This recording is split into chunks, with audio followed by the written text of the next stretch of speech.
Semangat pagi para pemimpin. Perkenalkan saya Andi William, alumni S1 S2 UPH dan saat ini saya sedang studi lanjut S3 dan mengajar di Bina Nusantara University.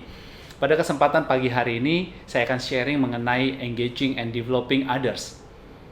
Ini adalah sesuatu hal yang sangat penting sekali untuk kita pelajari dan kita ketahui bagaimana kita bisa mengembangkan orang lain dan melibatkan orang lain untuk terlibat di dalam organisasi atau kepemimpinan yang kita miliki. Pertanyaannya yang terpenting untuk para pemimpin, apa sih aset yang terbesar yang kita miliki sebagai seorang pemimpin? Asetnya adalah orang-orang yang memiliki kapasitas dan kemauan untuk terlibat di dalam organisasi atau kepemimpinan kita. Apabila kita tidak memiliki mereka, maka kita tidak bisa menjadi seorang pemimpin yang baik. Oleh karena itu, mereka adalah kandidat-kandidat, orang-orang yang kita pimpin adalah aset yang terbaik yang kita miliki untuk kita bisa menjadi pemimpin yang baik. Pertanyaan yang kedua, apakah kita pernah mengalami situasi atau kondisi ketika kita di dalam sebuah organisasi, kita merasa sebuah tempat yang sangat nyaman untuk kita bertumbuh. Wah, ini adalah tempat yang terbaik, di mana saya diberikan kepercayaan, saya bisa berkontribusi. Yang tadinya saya takut, saya menjadi berani. Yang tadinya saya tidak bisa, sekarang menjadi bisa. Yang tadinya tidak mau, sekarang jadi mau. Ini adalah sesuatu hal yang menarik yang menjadi tempat yang terbaik untuk kita bertumbuh. Atau sebaliknya, kita berada di tempat organisasi yang kita rasa, ini adalah sebuah kecelakaan yang tidak diinginkan, saya tidak ingin berada di tempat ini. Mungkin itu adalah bukan tempatnya kita. Oleh karena itu, engaging and developing others ini adalah hal yang sangat penting. Bagaimana kita pemimpin membuat ekosistemnya menjadi lebih baik. Ada 3 level di dalam engaging and developing others ini. Yang pertama adalah tentukan siapa yang mau kita pilih untuk menjadi tim membernya kita. Untuk menjadi timnya kita harus tentukan terlebih dahulu profilnya seperti apa, karakternya seperti apa. Yang kedua adalah kita membuat ekosistemnya, environment-nya. Apakah ini menjadi tempat yang baik untuk para kandidat bertumbuh, berkembang, bisa menjadi berhasil di dalam organisasi yang kita pimpin. Yang ketiga adalah bagaimana kita fostering growth, ya. Jadi bagaimana kita memberikan pertumbuhan, one-on-one coaching, mentoring secara personal sehingga mereka bisa bertumbuh, bisa berhasil, bisa menghasilkan pekerjaan yang baik, menjadi sosok pribadi yang berhasil. Selanjutnya kita akan melihat video berikut ini. Do you need more capacity? Could you use quality people on your leadership team? If the answer is yes, do yourself a favor and find someone and help them grow. One of the secrets of high-performance leaders is that they take the time to engage and develop others. Keep in mind, engaging and developing others not only benefits you, it also benefits those you lead. The best leaders actually flip their thinking and seek to add value to others before they think of themselves. By showing others you really want to help them grow, you'll speed up their progress. Start by having growth conversations to assess where people are and to identify areas where they want to go to the next level. Spend time evaluating and encouraging progress. Doing so will strengthen the relationship and create greater openness. Once the relationship is in place, there are specific steps you'll want to take to ensure development. Begin by casting vision of what the person can become, and then give them an action plan to get there. Look for leaders who are teachable and emerging. Just like popcorn, not all kernels pop. Find someone who's popping. Great leaders establish the expectation of continual improvement and model growth for others to follow. The best leaders truly do serve those they lead. If you want your organization or team to go to the next level, make sure you take the time to engage and develop others. Oke, setelah kita menonton video sebelumnya, saya punya 3 best practice dalam engaging and developing others. Yang pertama adalah selective, yang kedua energize effort, yang ketiga adalah fostering growth. Yang pertama dalam selective, ini penting sekali kita mengetahui, memiliki pertimbangan untuk memiliki kandidat yang baik. Bagaimana caranya? Kita harus punya pertimbangan. Pertimbangan apa? Kita harus membuat pertanyaan. Oke, catat yang pertama adalah buat pertimbangan dengan membuat pertanyaan. Pertanyaannya apa? Kita bisa buat 4 pertanyaan. Yang pertama adalah karakter. Kita harus mencari tahu apakah karakter dari kandidat tersebut oke atau tidak, baik atau tidak. Kita lihat karakternya, apakah cocok atau tidak. Bagaimana track recordnya, karakternya. Bagaimana cara kita mengetahui karakter dari kandidat tersebut? Dengan mudah kita bisa cari tahu. Karakter bisa diuji dengan permasalahan. Kita bisa menginterview, memberikan study case, pertanyaan. Bagaimana jika menghadapi situasi atau kondisi yang sulit? Bagaimana dihadapkan dengan situasi ketika memilih? Jadi karakter ini bisa tahu bagaimana diuji dengan membuat pertanyaan. Oke. Nah, pertanyaan yang kedua adalah bagaimana skill. Ya, kita bisa mencari tahu skillnya. Skillnya bisa kita cari tahu lewat apa? Kita bisa mencari tahu lewat dari CV-nya atau pengalamannya. Pernah tidak berorganisasi? Nah, ini jadi sangat penting sekali.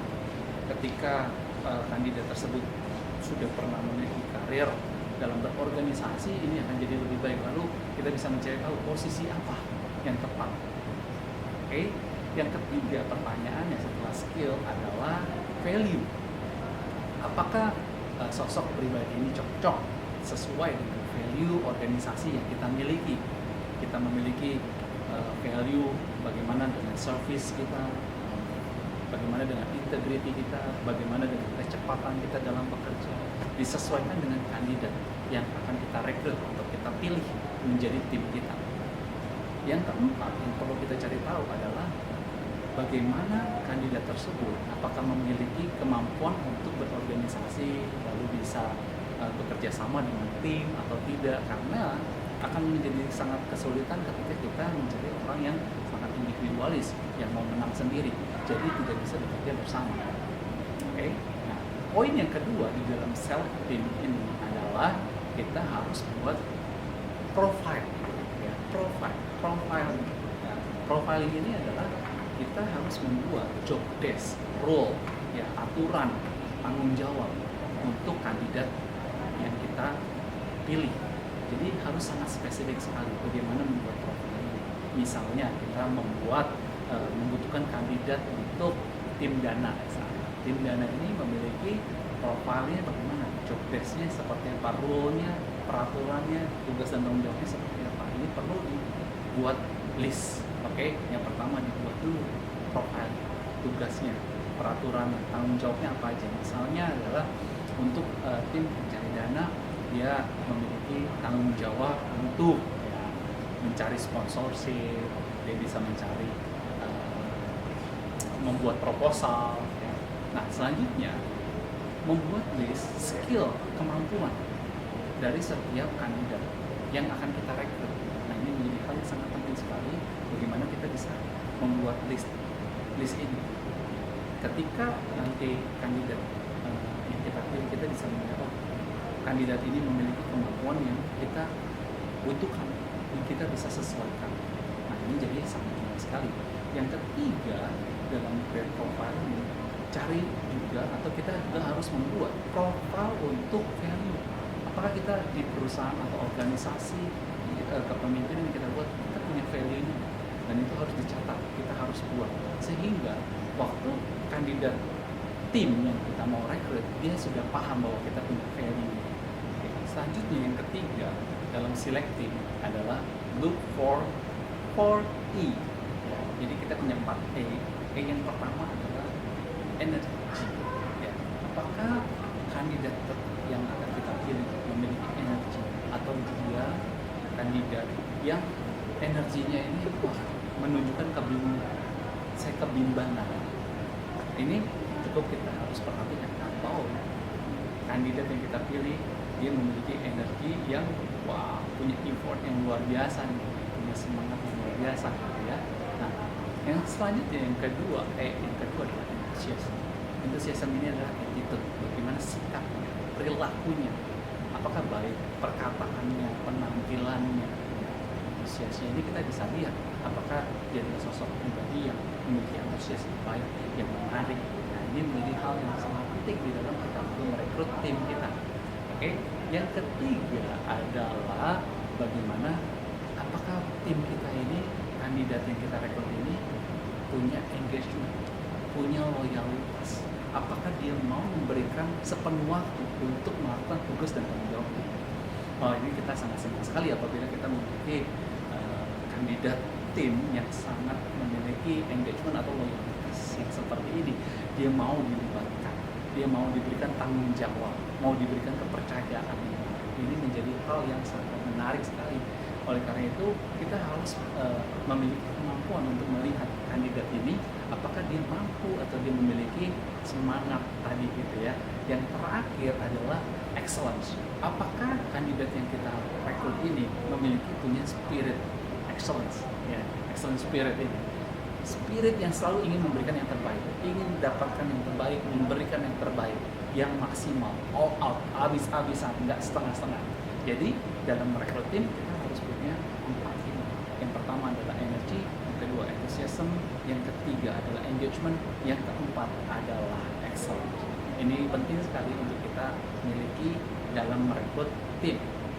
Selanjutnya kita akan masuk ke poin yang kedua. Best practice yang kedua, energize effort. Bagaimana kita sebagai seorang pemimpin kita memiliki usaha untuk memberikan energi kepada kandidat atau tim member kita.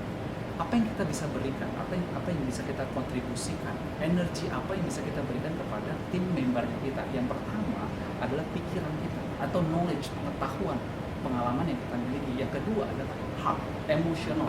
Bagaimana cara kita berempati terhadap satu sama lain. Tim member kita, bagaimana kita sebagai seorang pemimpin memiliki empati untuk melihat care satu sama lain. Bagaimana emosional kita ketika kita juga menghadapi masalah, itu juga dilihat oleh tim member kita. Yang ketiga, apa yang bisa kita berikan adalah skill, hands, ya. Bagaimana skill untuk membuat misalnya proposal, bagaimana skill kita dalam membuat reporting, bagaimana skill kita dalam presentasi seperti ini misalnya, ya. Nah, ini adalah skill-skill yang bisa kita berikan kepada tim member kita. Nah, selanjutnya ada tahapan-tahapan juga yang bisa kita lakukan untuk dalam memaksimalkan dalam organisasi kita apa yang bisa kita berikan melalui apa caranya. Yang pertama, kita bisa membuat indikator kontrol di dalam pekerjaan, tugas, job desk dari setiap tim membernya kita. Nah, tugas dan tanggung jawab ini kita harus lakukan edit ya value gitu ya. Misalnya edit value-nya misalnya adalah setiap kandidat atau calon tim member kita melakukan job desk atau tanggung jawabnya. Kita harus melakukan kontrol, koreksi, dan harus punya indikator keberhasilannya. Apakah ini akan berhasil atau tidak? Harus diperiksa kembali, harus diulang kembali. Yang kedua, selanjutnya adalah kita harus memiliki taktik di dalam membuat engaging dengan tim member kita. Bagaimana caranya, taktiknya? Kita harus punya visi yang jelas, kita punya rules yang jelas juga, sehingga tim member yang mengikuti kita itu tidak bias atau bingung. Ini mau dibawa kemana? Nah, ini taktiknya. Lalu bagaimana caranya kita menyampaikan visi kita, passion kita? Ini adalah sesuatu hal yang sangat penting sekali. Di dalam poin yang ketiga dalam best practice untuk energize effort ini, kita harus punya metode atau taktik yang tadi untuk menyampaikan. Yang ketiga adalah metodenya bagaimana one on one, dalam grup kita bisa menceritakan pengalaman kita, bagaimana kita bisa menyampaikan ide, pendapat, visi, passionnya kita kepada tim. Jadi di dalam best practice yang kedua ini, yang pertama kita harus memberikan yang terbaik lewat pikiran, perasaan, dan skill kepada tim member kita dengan cara memberikan indikator yang jelas. Yang kedua adalah kita harus punya taktik. Yang ketiga adalah kita harus punya metode untuk menyampaikan dengan baik dan benar. Selanjutnya kita akan bahas ke best practice yang ketiga. Best practice yang ketiga adalah foster growth. Bagaimana kita membantu pertumbuhan, perkembangan di dalam organisasi yang kita pimpin. Setiap tim member kita harus kita dukung. Kita harus mengetahui potensi yang dimiliki dari organisasi yang kita pimpin, potensi dari tim member yang kita punya. Kita harus mengetahui, kita harus mengenali setiap tim member kita harus punya kelebihan, kekurangan, apa yang mereka punya, kekurangannya atau kelebihannya kita harus ketahui sehingga kita bisa mengetahui potensi-potensi apa yang bisa kita kembangkan. Yang kedua, kita sadari bahwa pentingnya dari pertumbuhan organisasi ini. Yang kedua adalah untuk kita bisa membuat competitive advantage. Artinya apa? Kita mampu bersaing dengan organisasi lain di bidang yang lain atau di perusahaan atau organisasi yang serupa. Kita bisa melakukan kompetisi dengan apa? Kita mengenali tim membernya kita, potensi tim membernya kita. Setelah kita tahu potensi, kita tahu bagaimana cara kita bersaing, lalu kita harus belajar untuk membuat tindakan-tindakan yang jelas sehingga tim member bisa mengikuti actionnya yang jelas, yang real, step by stepnya. Setelah kita menentukan actionnya, kita bisa melakukan membangun hubungan yang dekat lagi, melibatkan, memberikan tanggung jawab satu sama lain, sehingga kita bisa memberikan report hasil akhir dari pertumbuhan. Jadi pertumbuhan ini menjadi hal yang sangat penting, dimulai dari mengetahui potensi. Yang kedua adalah bagaimana kita bisa berkompetisi. Yang ketiga adalah kita bagaimana bisa melakukan action. Yang keempat adalah kita bisa memberikan tugas dan tanggung jawab kepada tim member kita. Yang kelima, kita mampu bisa memberikan report, progress report di dalam organisasi yang kita pimpin. Di dalam best practice yang ketiga ini ada 2 poin yang penting sekali untuk kita ketahui bagaimana kita mengelola. Poin yang pertama adalah bagaimana kita mengelola harapan-harapan dari tim kita, organisasi kita untuk bertumbuh. Bagaimana cara kita kelola supaya bisa bertumbuh. Yang pertama adalah bagaimana kita bisa mengkomunikasikan pertumbuhan ini dengan baik, dengan tepat. Yang selanjutnya adalah bagaimana kita kembangkan kekuatan dari tim kita. Nah, ini harus dikelola, harus diatur. Lalu bagaimana dengan gap atau celah apabila kita memiliki tim member yang nggak punya skill, yang nggak punya kemampuan. Ini harus kita tutupi. Bagaimana caranya kita tutupi kekurangan-kekurangan dari tim member. Kita harus saling melengkapi. Dan ini menjadi hal yang sangat penting sekali. Selanjutnya, setelah kita lakukan hal tersebut, bagaimana kita harus memonitor setiap pekerjaannya, dan selanjutnya kita harus mengencourage, memberikan semangat untuk mereka punya mindset untuk bertumbuh. Jadi ini perlu dikelola. Ini harus poin yang pertama adalah mengelola supaya punya harapan di dalam organisasi ini supaya bisa bertumbuh. Poin yang kedua dalam foster growth adalah kita harus mengembangkan lebih dalam lagi pengenalan kita terhadap tim membernya kita. Bagaimana caranya kita bisa mengenal tim member kita lebih dalam lagi. Ini sesuatu hal yang sangat penting supaya ini bisa menjaga perkembangan dari organisasi kita. Untuk menjaga hal tersebut, untuk memperdalam hal tersebut dengan cara yang pertama adalah talk to them. Bagaimana kita berkomunikasi dengan mereka, bisa wartawan satu persatu, kita kenali mereka supaya kita bisa mengetahui, bisa menyatakan potensi dari organisasi ini, organisasi yang kita pimpin itu bisa maju ke depan, bisa terus berkembang. Kita bisa memberikan motivasi, kita bisa memberikan semangat kepada tim member kita. Lalu selanjutnya adalah kita juga harus bisa mengobserv pekerjaan mereka. Bagaimana kita mengobservasi pekerjaan mereka. Apa kekurangannya, apa kelebihan dari setiap tim membernya kita. Kita harus bisa memberikan observasi terhadap tim membernya kita. Yang ketiga adalah kita harus bisa menjahit dalam organisasi. Menjahit di sini adalah satu sama lain. Kita bisa melihat kemampuan skill dari setiap tim member kita untuk saling melengkapi. Dan inilah kemampuan untuk kita bisa memaintain, menjaga organisasi kita tetap bisa bertumbuh. Terakhir, closing dari saya akan memberikan testimoni. Kesimpulan dari engaging and developing others adalah yang pertama, kita harus bisa memilih tim, ya, memilih tim yang baik, yang tepat. Bagaimana caranya? Seperti yang tadi sudah saya paparkan, kita harus mengetahui bagaimana karakteristiknya, profiling, job description, role, peraturannya. Yang kedua adalah bagaimana kita energize, evolve, bagaimana apa yang kita bisa berikan, baik pikiran, dari emosional dan skill kita bisa berikan kepada tim member kita. Yang selanjutnya adalah foster growth, bagaimana kita menanamkan bahwa pentingnya organisasi kita terus bertumbuh dan menjadi lebih baik. Berdasarkan pengalaman pribadi saya berkuliah di UPH, saya mengalami yang namanya engaging dan developing others. Berdasarkan latar belakang dari kisah saya pada SD, SMP, SMA, saya orang yang sangat tidak suka belajar. sangat malas sekali belajar. Sampai satu kali saya terlibat juga dalam pergaulan yang tidak baik, sehingga membuat saya ingin berhenti atau putus sekolah. Namun saya ketemu mentor atau ekosistem dari UPH ini. Saya diberikan semangat untuk saya bisa kembali berkuliah, untuk bisa mengikuti perkuliahan kembali. Sampai sekarang saya mengikuti kegiatan baik di kampus, di organisasi, dan itu memberikan manfaat yang sangat baik. Saya adalah produk hasil dari developing dari community, mentor, dari kepemimpinan yang sangat baik. Bagaimana saya dilatih, bagaimana saya dikembangkan sampai saat ini. Saya terus belajar juga untuk memberikan yang terbaik kepada orang-orang yang saya pimpin. Oleh karena itu, buat setiap para pemimpin, saya percaya kalian adalah pemimpin-pemimpin masa depan yang akan memimpin masa depan. Dan oleh karena itu, mulai dari saat ini, kampus adalah tempat yang terbaik untuk kita latihan. Tuhan Yesus